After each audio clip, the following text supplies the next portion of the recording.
Hey, let's talk about site plans. This is where we're going to add some property lines. We can add street boundaries, um, some topography, plants, trees.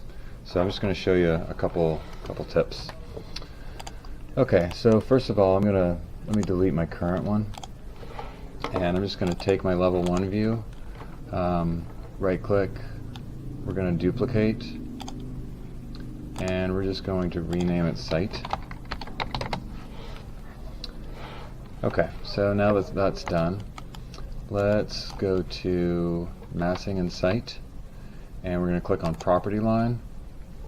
This can be done a lot of different ways. We're just going to do create by sketching. Just a simple property line. Keep in mind, property lines are almost never perfectly rectangular or square.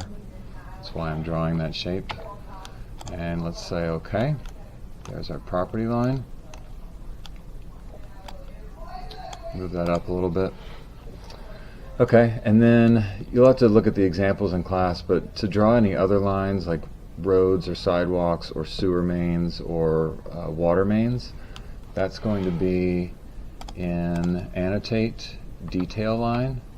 So when I click on Detail Line, I can select from all these different types of lines, and where these pull from, or if you want to create a special line with a certain color or pattern, you're going to go to, let's see, let me find that real quick.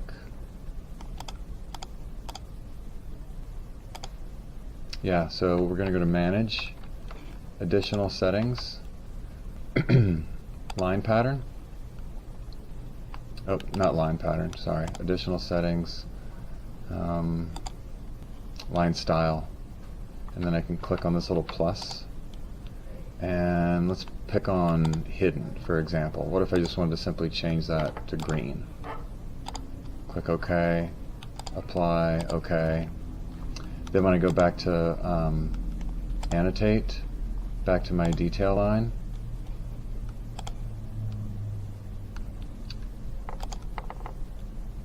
here we go, hidden. Boom, now it's green. So I can use that line to draw, like I said, sidewalks, streets. Again, see the example in class. Okay, and then text, you can either use one of these leader lines or just some basic text. Maple Street.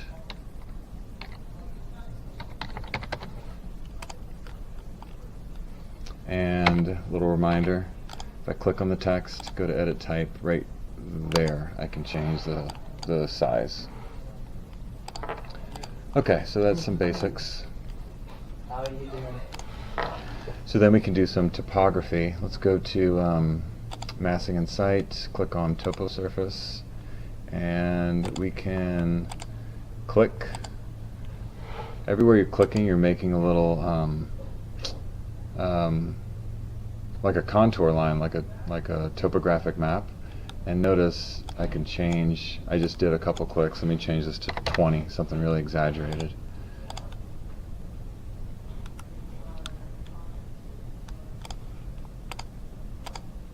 It's not making the little point, or it's not necessarily visible, but then when I click this and then go to my 3D view, as you can tell, I did so much that I actually covered up my house, so that's a little extreme. But you kind of get the idea. So also another correction, it's sometimes easier to do this in a 3D view. So notice I'm in a 3D view, click on topo surface, again, let's leave that on 20. This time it's going to keep my elevations, and then I'll change this back to 5.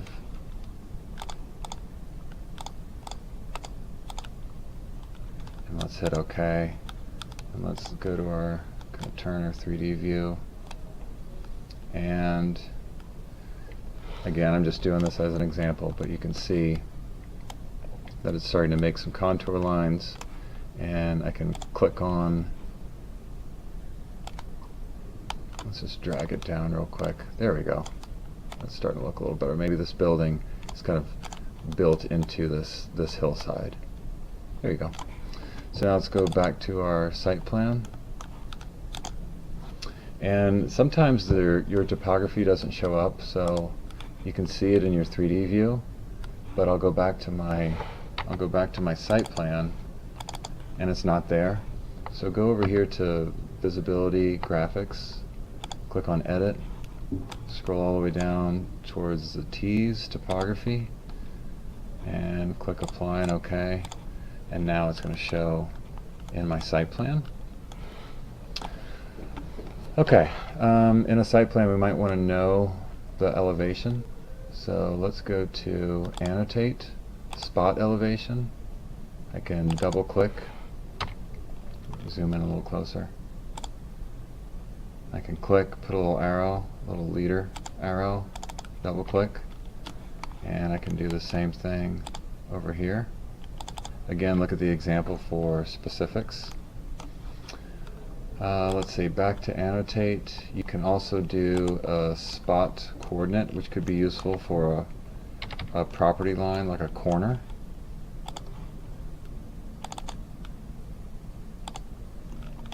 Like that. That's kind of neat.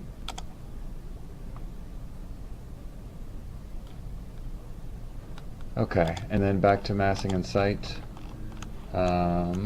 We can click on site component, and you can get a lot of stuff from Revit City. Just going to throw some trees in here, and Revit has quite a lot of different ones. Revit City usually has some better ones. And a landscape plan, plants and trees just look like this, like circles. If I go to my 3D view, let's see what this looks like. Yeah, depending on the kind that you use, and these are fine. Again, Revit City will have some better ones. You may want to explore those. They sometimes, if I remember correctly, I think they turn out better once you go through rendering. If they don't, again, just check out Revit City. Depending on which project you're on, parking components, you can add those. Lot of stuff that you can do in massing and site, but those are just some of the basics.